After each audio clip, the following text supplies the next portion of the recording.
Warning! Warning 8! This is your third warning, 8! I just finished my first Stephen King book, so I thought I'd celebrate by walking like 300 miles, but my feet are killing me, so I think I'm just gonna stop here.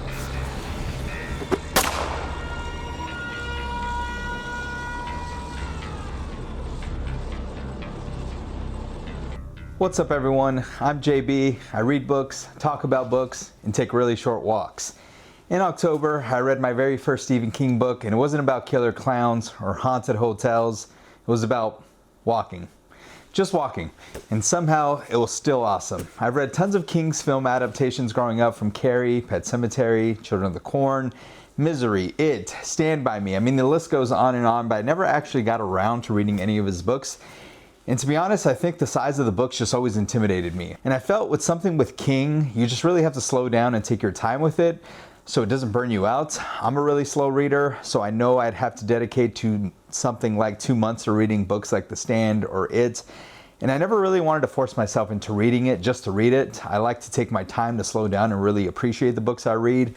So for my first King experience, I thought I'd dip my toes by starting with a long walk.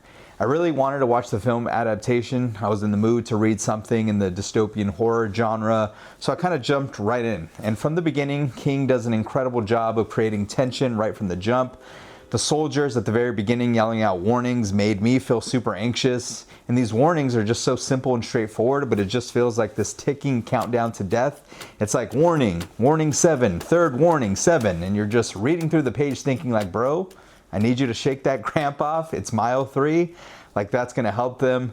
But as a reader, you are in this experience with the walkers. There's this tightening in your chest when a character gets their second and third warning, because you know what's going to happen and they can't escape it. And there's no hesitation at all with these soldiers, no second chances. I mean, the system is the way it is.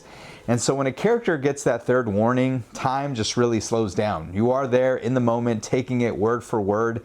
And it just makes the mundane of walking feel that much more intense. And so I got to give it up to King. He kept me engaged in the story when all that really happens is walking and talking. I mean, there are some flashbacks here and there, but the entire story is just about these boys who are on this road for 5 days, 300 miles. But I think it's these characters that kept me reading. There's a character like Harkness who writes in a notepad and interviews these boys because he wants to write a book about the experience when it's all over. There's Stebbins, who is this quiet outsider who walks alone at the back, occasionally sharing some pieces of wisdom. Scram, the married guy. Olsen, who is this character who always has these wise-ass remarks. There's this one scene where the boys are talking about love, and he says he doesn't believe in love, and he jokes that he just believes in a good screw. And of course, there's McVries and Garrity, who just hope somehow can make it to the end together. And so I just really enjoyed reading the dialogue between the boys. In one chapter, they can be making cremation jokes, and in the next, they're talking about life and death. I feel like every mile they just become more vulnerable and they start revealing more about their characters and their lives outside of the walk, and you really just start to care more about them. And so while it was really cool to see those friendships develop, it just makes the book that much more heartbreaking. And there's this one gut-wrenching line that sticks out to me. There's this boy who can't walk anymore, and he's being asked to just walk a little bit longer, but he can't. So he tells one of the boys to not watch him as a soldier shoot him. And the character agrees, and he says, another time, another place. And that line was just painful. And after that, despite the boys not seeing it happen, they still hear the gunshots, and it's haunting. And it just messes with their minds, which brings the connection that this book can be read as a metaphor for the Vietnam War. I read somewhere that King wrote this book when he was 18 years old.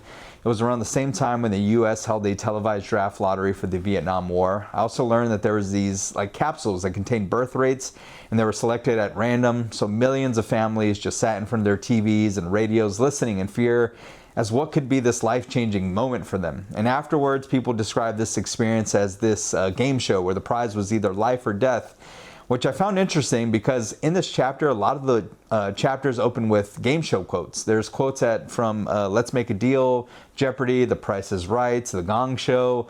And I'm a sucker for a good epigraph. I just love quotes at the beginning of chapters. Sometimes they hint at larger themes.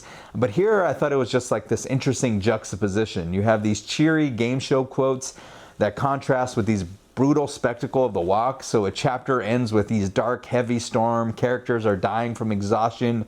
And the next chapter opens with like a Sesame Street quote. And it kind of just reminded me of Squid Games, the way they mix in nursery rhymes with their games with violence. And it's like this idea of combining entertainment and suffering. Warning! Warning 8! And so for the next section of this video, I really want to focus on the major difference between the book and the movie. So if you haven't, I'll be sharing some spoilers. If you have, I'm interested in hearing your thoughts. Now, I know there are some budget constraints with this film, but I was really hoping they'd include at least the crowds from the book. The crowd is such a major part of the book, but in the film, the crowd only appears at the end. In the beginning, or at least in the book, it's there from the beginning to the end, and it plays such a big role in the dystopia of it all. There are entire neighborhoods of people applauding in their lawns. There's a city marching band singing the national anthem. There are girls with signs with the boys' names, and they run up and try to kiss them. At one point, the walk is described as this national pastime that is celebrated with confetti and streamers. Kids are just shooting off fireworks. The crowd is even described as a character in some of the chapters.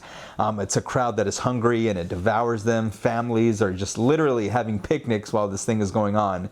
And it's made out to be this big patriotic thing, but in the film, the roads are empty.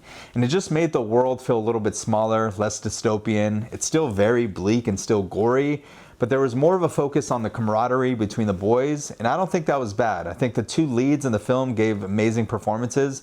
The actor who played McVrees was incredible, and I still think they nailed the heart of the story while telling something a little bit different.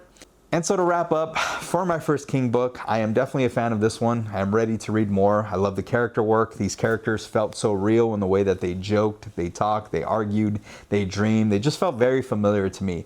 And even though I knew things wouldn't end well for most of them, I enjoyed spending time with them. I love the concept of the book. I can see how this might have inspired works like The Hunger Games, Maze Runner, Squid Games. I just had a lot of fun reading this one. If this is what King can do with just a road and boys, I can only imagine what some of his bigger books are like. Now, I don't know when I'll get around to reading some of his other books. I've had my eye on 11/22/63 for a while now. I also want to check out Misery and The Shining. So yeah, I'm excited to dive into more of Stephen King's work. If you are a big King fan and have any recommendations of where I should go next, please let me know in the comments. And if you read and watched The Long Walk, I want to know your thoughts on the changes from the book to the film. And if you made it this far, thank you for watching. I'll see you all next time.